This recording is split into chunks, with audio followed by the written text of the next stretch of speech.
Preview. Tulong! Tulong! May wala sa dito! Tulong! Tapos iniisip ko kung may kakilala ba akong marunong sa Blender. Ang komplikado din kasi ng relasyon namin ni C4D. Mas napapadali ba talaga yung buhay ko?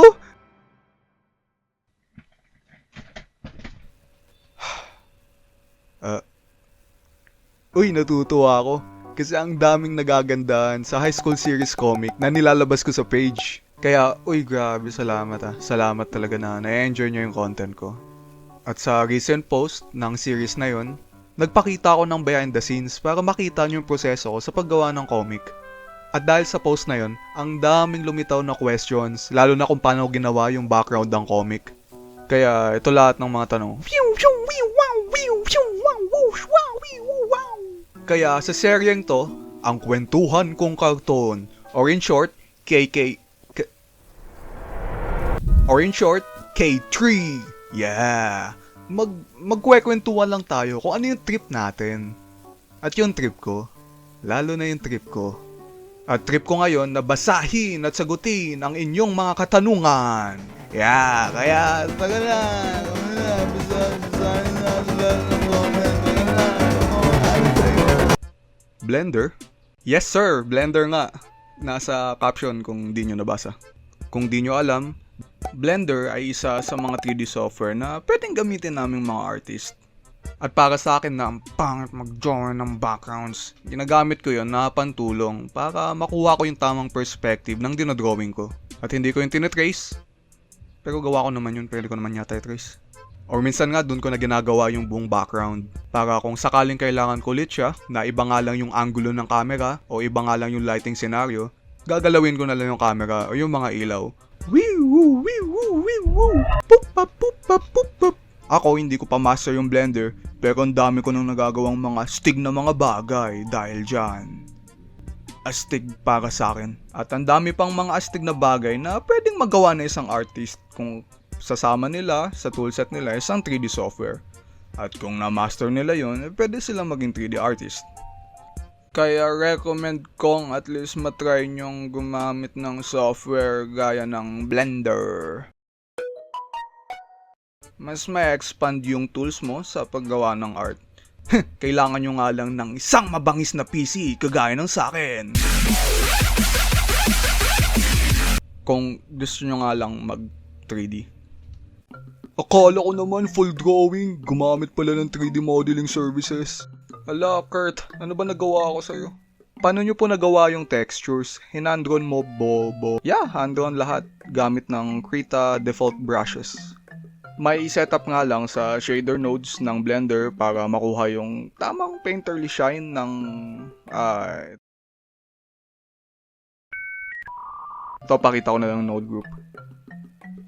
Sa outcome, nagandaan ako kasi simple lang siya na complement yung simpleng art style ko. Pero, bago makapunta sa final result na yan, ang dami kong ginawang design iterations. Puro trial and error nga lang siya, pero at least makukuha ko yung gusto kong style. Kaya sulit naman. 3D 2D merge? Opo, mixed media siya kung tinatawag. Gusto ko sana lahat 3D para mas mapadali buhay ko, pero di pa kasi ako marunong sa pag-model ng characters. Ngayon, gusto ko na din kasi gumawa ng mga animations. Kaya nagpaplano ako kung ano yung magandang art style. Di ko din kasi alam kung ano yung mas efficient at mas magandang workflow. Kaya nag-experiment pa ako. At maganda sa panahon natin ngayon, ang daming mga animated content na gumagamit na ng mixed media. Kaya ang daming mga unique art style ngayon na pwedeng gayahin o pwedeng maging inspirasyon para sa isang artist. Ano app po yan? Blender po. Isa siyang 3D software na nadadownload sa PC na ginagamit na nasabi ko na to kanina. Yaan nyo kung expert na ako, try kong gumawa ng introduction sa Blender para sa mga gustong matuto nito. Or kung may kakilala na lang ako, try ko siyang imbitahan para masabi niya sa inyo kung gaano kaganda yung Blender. At Shopee ko yata yun. Wait lang guys Wait lang, ito na po.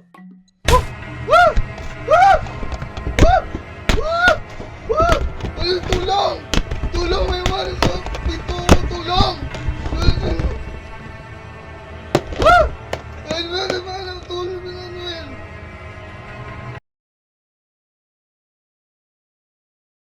Sorry tol, nakalock yung pinto. So ano ganap, tol? Ito, pinoproblema ngayon yung sirang pinto.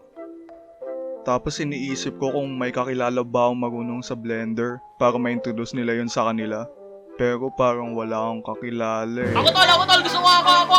Marami akong alam dyan! So para matuto mag-blender, kailangan mo kumuha ng donut! Sa Blender community kasi meron tayong tinatawag na donut tutorial. Isa itong tutorial na comprehensive. Ibig sabihin, matututunan mo na halos lahat ng kailangan mong matutunan para makapag-blender. Ang gagawin natin, maglalagay tayo ng torus. Tapos pag nalagay na natin yung torus, mag-sculpt tayo. Pag na-sculpt na natin, syempre, gagawin natin mukhang donut kasi nga nasa donut tutorial tayo. Una, gagawin natin, sisilik natin yung taas, gagawin natin shift D or D, basta D yun para ma-duplicate.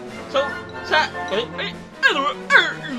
So pagtapos ng sculpting, meron tayong gagawin na UV unwrapping wherein dito naman ay unwrap natin yung mesh para naman mapinturahan natin siya sa susunod na step na texturing. Sa texturing, pagmumukhay na natin siyang donut kasi syempre donut tutorial nga dapat mukhang donut yung donut natin. Next sa final step is animation wherein papagalawin na natin yung ating donut. Tingnan mo, umiikot yung donut ko.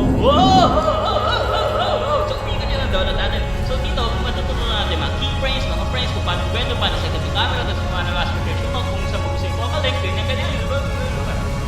So next, i-render na natin. Ito yung mabagal na step. So kailangan patient tayo dito, lalo na kung potato yung PC mo. So chill lang tayo sa pag-render.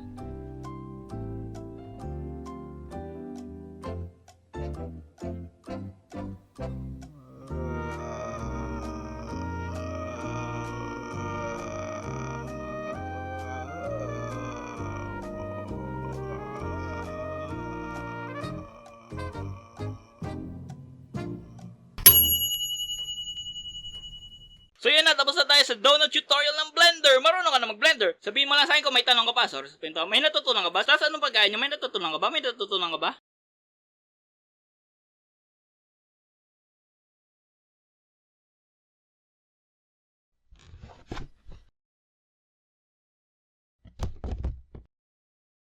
Gumamit lang ng 3D software oh, haha. As a gamer, I know that. Only the effects, color grading, and drawing are the hard part. I mean, tama naman siya. Pero ako din, as a gamer, I also know that. And I also know the hirap na kapag wala ka nahanap na 3D model ng classroom mo, tas gumugol ka ng 2 months para gumawa na lang ng sarili mo, pati lahat ng bagay na nasa room na yun, tas redesign ka pa ng redesign ng mga textures para lang makuha yung art style na gusto mo. Tas pagkatapos lahat nun, hulaan mo pa kung paano i-light up yung scene para maging pleasing at readable para sa mga audience. Kaya, ba't ko alam yun? Kasi, gamer din ako. Anong course po yan? Di ko alam eh. Sorry ah. Pero alam nyo ba, Java Programming Animation yung kinuha kong course. Kasi akala ni Jolly Jeff dati na 2D animation yung papasukan niya at nang malaman niya na puro programming lang pala yung ginagawa dun at walang bakas ng animation. Pustahan tayo na dati palang gusto niya nang umalis dun. Pero sabi naman nila kay Jolly na pwedeng lumipat ng multimedia arts. Pero tetake pa rin niya yung programming. Kaya kung kailangan nyo ng Java tutor, sabihan nyo lang ako ah. If possible, can you do an animated short film indicating your high school experience? I really like your classroom illustration. Uy, thank you very much ah. At actually, besides dun sa mga pinopost kong short high school comics, may pinaplano na akong official series nun. Sana nga lang maayos ko na yung lore. At maganahan ako. Pero kung high school life ko pala yung tinutukoy mo, wala yata akong makukuwento. Sorry ah. Hindi kasi interesting yung high school life ko. Di ako yung aktibong naghahanap ng GF or gang or something. Ako yung kabilang sa nerd group. Mga nerd na tinatanggihang nerd sila para maka-fit in sa classmates. Pero ang dami daw kita kung naging storytime channel ka. Kaya kung gusto nyo sabihan nyo lang ako ah. Anong app po ba? Blender, nasabi na. Anong app yan, sir? Blender apps? Po. Blender tapos pwede po Krita. Siya sa phone? Di ko alam sir, ano po yung soft na ginamit nyo? Blender ang nga! Ganda. Nasa caption. What app you use? Blender nga! The best ko na sasabi! Pero alam nyo ba dati na hindi Blender gamit ko? Once upon a time. Pero ang dami daw kita kung naging storytime channel ka. Kaya... Uy, story time! Story time tayo! Once upon a time, long ago, ang gamit ko ay Cinema 4D. Nanonood kasi ako ng Corridor Crew at nakita ko na ayun yung ginagamit nilang software. At kala ko wala nang gaganda pa sa software na to. Ito din kasi yung pinaka first 3D software na natutunan ko besides Minimator. Kaya talagang hangang-hanga ako ng dami mong pwedeng gawin dito. Dati nung high school ako, naging girlfriend ko si Cinema 4D.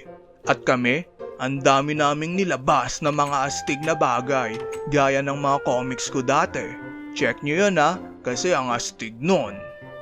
Habang ginagamit ko noon habang kasama ko si C4D, sumisikat na noon si Blender.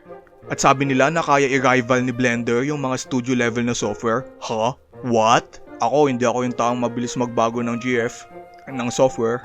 Pero dahil sa impluwensya ng mga kaibigan ko na nakasama na si Blender, sabi nila, "Oy Jolly, nakilala mo na ba si bagong cool kid sa block? Na-try mo na ba siya? Bis mo na! Try mo na! Try mo na! Isa pa, ang komplikado din kasi ng relasyon namin ni C4D. Sa community kasi ng C4D, unti lang yung gumagawa ng mga anime at cartoonish style. Kaya ang hirap maghanap ng mga tutorials sa YouTube kung paano gawin yung style na gusto ko. At pirated kasi yung C4D ko. May time nun na ang astig ng ginawa ng kaibigan ko gamit Blender. Tas ang hirap i-replicate sa Cinema 4D. Kaya doon ko na naisip at naisapanganib yung relasyon namin.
Pasenda man ang links ng 3D model ng school sa classroom, please.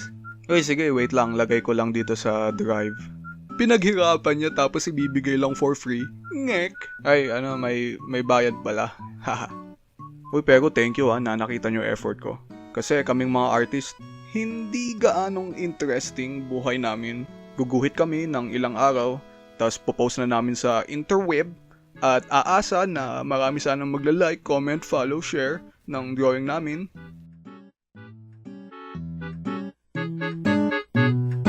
You can just do the 3D modeling on Roblox, lol. Roblox has texture, customizable. Most of developers are professional and complicated ASF. Everyone said Roblox is for kids. TF, there's P times RN on Roblox adult games, streamers, teenagers. Alam nyo, sa panahon natin ngayon, ang daming nagmamaliit sa mga artist. Lalo na kung yung art style nila ay cartoonish or inspired sa anime. Pero kung iisipin mo, ba't nga nila hindi gagawin yun? Simpleng art style, di easy lang gawin, di ba? Pero lagi nilang nakakalimutan, ang pagguguhit ay isang kakayahan. At gaya ng ibang skill, kailangan din ng oras at panahon para matuto yung isa na gumuhit regardless sa art style. Mapa-anime man, cartoonish, or realism. Sa kabila ng mga pagmamaliit sa amin, normal lang maisip na isang artist na mag-quits na lang. Pero iba din talaga yung madarama mo pag may nilikha kang isang bagay, tapos napasaya o na-inspire mo yung isang tao. Kaya ba't karamihan sa aming mga artist hindi nagsasawa kung kahit maraming negatibong pagtugon yung mga tao? Kasi mahal namin yung craft namin. At mahal din namin yung mga tagapagmasid namin. Para socially. Kaya parte ng pagmamahal namin sa inyo at sa amin na din na humanap ng mga ibang paraan para mas mapaganda at mas mapabilis pa yung magawa namin para mas mabilis namin ipakita sa inyo. Kaya kala ko yung Blender yung pinakamaganda. Pero Roblox, talaga bang mas napapabilis at mas napapaganda yung gawa ko? Ha? Sabihin nyo nga, mas napapadali ba talaga yung buhay ko kung gagamit ako ng Roblox? Hindi ko na din kasi alam eh. Nagsasayang lang ba ako ng oras? Mapapadali ba talaga buhay ko kung gagamit ako ng Roblox? Ano ba? Sabihin nyo! Nagpapakahirap lang ba ako kasi gumagamit ako ng Blender? Ano mas mapapadali ba buhay ko kung Roblox ang gamit ko?